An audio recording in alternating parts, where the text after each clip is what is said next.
Hello, welcome to Firearms of America, and today, as you guys can see, I have two pairs of sneaker looking, but this is actually a construction industrial work shoe.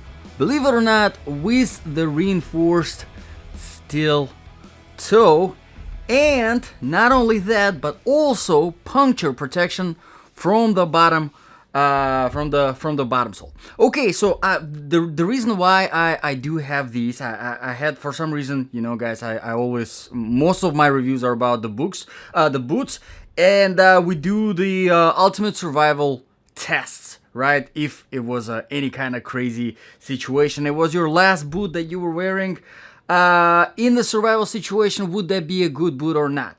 And this particular brand, I have been requested already several times in my comments by you guys. So here it is. This is Larnmern. And I don't know if I pronounce it correctly, Larnmern. I never heard about this brand until I followed your recommendations, checked them out on Amazon, and they are actually extremely popular. Some of their sneakers, like for example, these are the newer ones. They're practically identical, just a little bit of a few different design features. But these ones, they were actually there on Amazon for a while, and they have over 1,000 reviews with almost 4.5 stars rating. So people do like them, people do buy them. And they are actually fairly affordable. Both of them are between $40 and $50 depending on the design. There are a lot of different designs. If you look through the designs, I put the link in the description below. There are probably a good 20-25 different designs of these sneakers. So besides being, you know, pleased wearing these sneakers at work with the comfort and lightness, which we're going to talk about later, you can also find something pleasing for your eye. Okay, so let's get into it. I'm going to leave myself a pair of the right, and we will get into it. So, as I said, this review is specifically for my ultimate survival boots section, although these are, of course, not boots, as you can see. So, how do we judge? We judge by 8 different criteria. So, criteria number 1 is the comfort level. And in order to test the comfort level, most of you guys know I do a 3-mile run and then a 5-mile walk without stopping, wearing the boots or the shoes in different terrains. Let me tell you guys, these sneakers, these construction shoes are actually very comfortable. I do like them, both of them. And one of the factors that contributes is, of course, the lightness. And as you would expect, with a steel toe, you would have that massiveness of the extra weight, right? Not in this case. These are actually pretty good. As you can see, under 15 ounce, very impressive. 14.7. This is size 10, by the way, for your reference, just to keep in mind. And then this one is even lighter at 14 ounce. Again, this is very impressive, because usually I say whenever it comes to running, anything under under 20 ounce, you should be good. You should be able to run for quite some time and definitely walking. So these are definitely lightweight, and considering that they do have a real steel toe, it's very impressive. All right, another factor that contributes to the comfort level of these shoes is, of course, the inner sole. And I wanted to take it out just to show you that inner sole design. As you can see, this one is really nothing special. It's just a very thin, nice, good feel to it. Nothing crazy. But in this model, they do actually, and I'll put the links in the description below so that you can see them both, whichever you like more. They do actually have a very interesting inner sole, something that I have never seen before. As you can see, it's not only padded on the heel, but it's also padded in the middle and on your toes, which is very nice. It kind of does feel weird a little bit in the beginning whenever you start wearing it, but I do like it. Whenever you get used to it, it actually does feel pretty good. And of course, whenever you take out the inner soles, it's just a hard rubber there, because like I said, there is a puncture protection. We will talk about it later in a little bit more detail. And I even brought a little nail with me. We will try to penetrate through the bottom sole, just to show you that it actually does work. Another comfort factor that contributes to the comfort level, of course, is the padding on the inside. It does feel good. You know what, I'm not gonna try to put it in right now, but from the inside, on the hard toe, you do have a little bit of a padding, which feels nice, and it does add up a little bit. And of course, the last factor that contributes to the comfort level, of course, is the flexibility of the bottom sole. It is very, very soft and very flexible. Whenever I got these boots in the mail, I opened them up, I tested the inner sole, and I was like, this is puncture protective? I didn't believe it, honestly. I had to actually smash it with a nail just to see that it really is puncture protective, because the bottom sole is so soft. But what I'm trying to say is the bottom sole definitely adds to the comfort level, because whenever you're running, even whenever you're walking, but whenever you're running, if your bottom sole is not flexible enough, you will have to put a lot more stress on your ankles, on your knees. Not the case with these sneakers shoes. Okay, so that was the comfort level. Let's move on to the proofing and protection. These sneakers actually do shine quite a lot whenever it comes to the proofing and protection. Obviously, they're not waterproof. It wouldn't really make sense to make them waterproof, because they're just regular size. There is no extended shaft to give you any kind of height for that waterproofing. Really wouldn't make sense. But whenever it comes to the protection, you do have a steel toe, which goes up to right here, as you can see. Pretty good. Drop the hammer on both of them, and yes, it really does protect you. So pretty good. Of course, not even gonna mention ankles, obviously open, and there is really nothing in the heel as well on both of them. Keep that in mind. However, the toe is definitely nicely reinforced, and you do have puncture protection, which you can see already. There are some holes.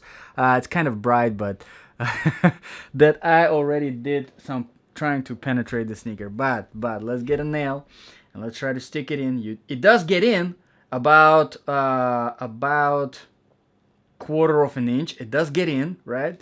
But then there is that protective layer that prevents the nail from going further in. Nope, it doesn't go in. Yeah, it doesn't go in. So yeah, the puncture protection actually does work, and I am very impressed, because like I said, the bottom sole is very flexible. It is very soft, as you can see, and it looks like it is just one layer, and I mean, it really is just one layer, but they somehow managed to do something in the middle to get that protective layer inside. The same thing here. Nope, doesn't penetrate. So yes, you're definitely protected. If you're working on a construction site and you run that risk of dropping a brick on your toe or stepping on a nail, great choice. And all day you can walk around being comfortable. All right, let's move on to the criteria number 3, quality and the design features.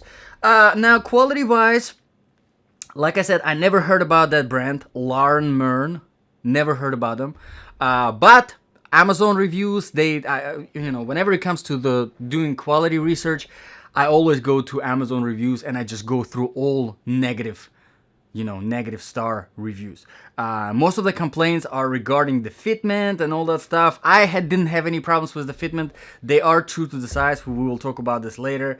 But I didn't have any problems with the fitment, and no problems with anything not being built nicely. The build quality seems fine. Now, whenever it comes to the design features, usually here I talk about the lacing system. I do like the lacing system more on this type. As you can see, it does have the rings, which allows for your strings to slide nicely, and I definitely do prefer that more. Here, as you can see, it has a little bit of a cooler look, right? It's sort of like a sock liner that you get your foot in, right? And then there's this cool rubber piece. Looks cooler. No purpose for this, just extra tripping hazard in my opinion. And same thing here, extra tripping hazard. But because there are no rings here in the rubber, it's literally just the rubber. The strings don't slide as easily as they do here. So keep that in mind. This is one of the things that I've noticed. Other than that, no complaints at all. Let's move on to the criteria number 4, the outsole traction and stability. Now, this is a very important one. Like I said, I do test my boots and shoes on a variety of different terrains, right? I do test them on asphalt, tarmac, rocky road, wet grass, dry grass. I test them on the sand, and occasionally, if it's a winter boot, I try to find a way to test them on snow and ice. Even though I live in Florida, yeah, I travel. But with these ones, they, as you can see, they are more flat. There is really no aggression. Even this looks aggressive, but no, this is actually fairly flat. And whenever it comes to the flatter bottom soles, they do perform much better on sandier surfaces. You don't sink into the sand as much as with something that is aggressive. And also, they do perform well on flat surfaces.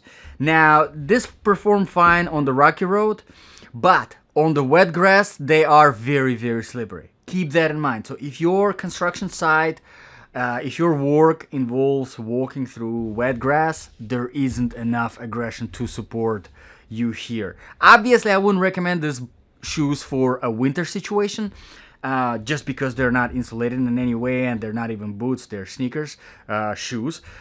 But yes, they also would be very slippery on ice as well because of how flat they are. So keep that in mind. Very good on sandy surfaces, very good on a rocky road. Just because they're so soft, you don't feel whatever you're stepping on, it just doesn't feel uncomfortable at all. And on the flat surfaces like tile, marble, concrete, asphalt, they perform very well. Just not good on, wet grass and slippery surfaces like that. Keep that in mind. All right, so besides that, of course, puncture protection. Again, I'm very impressed with that. I really do hope that a lot more, not construction boots, but also the hiking boot industry implements this same technology, because the penetration protection is just great, because you do step on weird stuff sometimes on the trail. Anyway, let's move on to the next one. Criteria number 5, the temperature. Again, I wouldn't recommend this for cold temperature because there isn't really much, anything for insulation or protection from cold. But in the hot weather, that's where I was testing them in Florida, they are actually very nice and very, very breathable. I do like the breathability of these shoes. They do have very nice material with very good padding, which still allows for the air to come in. Very nice. Okay, so let's move on to the criteria number 6, the sizing. Like I said, I did not have any kind of problems with the sizing. They do run true to the size, in my personal opinion. I always get, whenever it comes to my hiking boots, whenever it comes to my work boots, I always get a half a size bigger than my normal shoe size. So my normal shoe size is 9.5, and I get all my hiking stuff in size 10. And I do recommend doing the same thing with these sneakers because they are steel toe. You want to have a little bit of that extra space here in the toe whenever you're, walking for extended periods of time, especially when you're walking down the hill, for example, as, sometimes in, construction sites or something like that at work, it might be the case. You don't want your toe to be banging, especially banging on this hard reinforced steel toe. You're gonna get fatigued really, really quickly. So you want to make sure that you do have a little bit of that extra. Keep that in mind. Let's move on to the criteria number 7, the balance of application, which here we talk about if this really was your last survival shoe, that you put on and you had to walk, run for extended periods of time, fight, do whatever that is needed to survive, right? Would this be a good survival shoe? I think, honestly, it's not a bad option. I personally prefer something with a taller shaft, kind of like a mid-size boot. Not the full size, not too much, because they run a little bit heavier a lot of times. But here, I really do appreciate the steel toe. Honestly, I think if this company, Larnmern, if they did a similar comfort level boot with a mid-size shaft with more aggression on the bottom sole, with the same features, the steel reinforced toe and puncture penetration, I think that would be actually a pretty good option. Honestly, I would definitely consider it. But if you're looking at the shoes for your work, for your construction, and you don't have anything slippery wet at your work, and you don't need a taller shaft, and you don't need something waterproof, I think you're really gonna like the comfort level of the shoes and the protection, of course, that they offer. Protection is great, and the comfort level is really good. Obviously, thanks to cool inner soles, especially this one. I do like this one a lot. I like this one more than this one, honestly. And the lightness, and these ones are lighter. So out of the two, if we compare them both, I like the lacing system of these, but I do prefer the lightness of these, and I do prefer the inner sole of these. So again, tough choice. It's up to you to decide, guys. The links are in the description below. So again, really quickly, the criteria number 8 price, just to mention it, they do run between $40 and $50. So I think definitely a fair price. There isn't a lot of construction industrial shoes out there with steel toes, with puncture protection, with that much amount of comfort for this price. So price is definitely fair.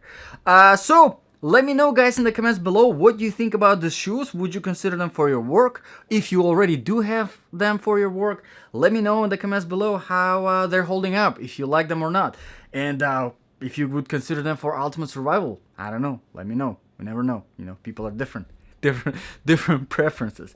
But if you found this review useful, please consider hitting the like button and subscribing, because this is still a growing channel and every subscriber definitely counts. I do make a lot of boot reviews here, a lot of gun reviews, gun accessories reviews, and sometimes even political discussions, which this is a conservative channel, so hopefully, you know, if you're not conservative, don't get offended too much. But if you are conservative, definitely show your support. Thank you very much, guys, for watching. I really appreciate it. This was Firearms of America with unknown to me brand, which I do appreciate now, Larnmern. You guys have a great rest of your day. See you in the next video.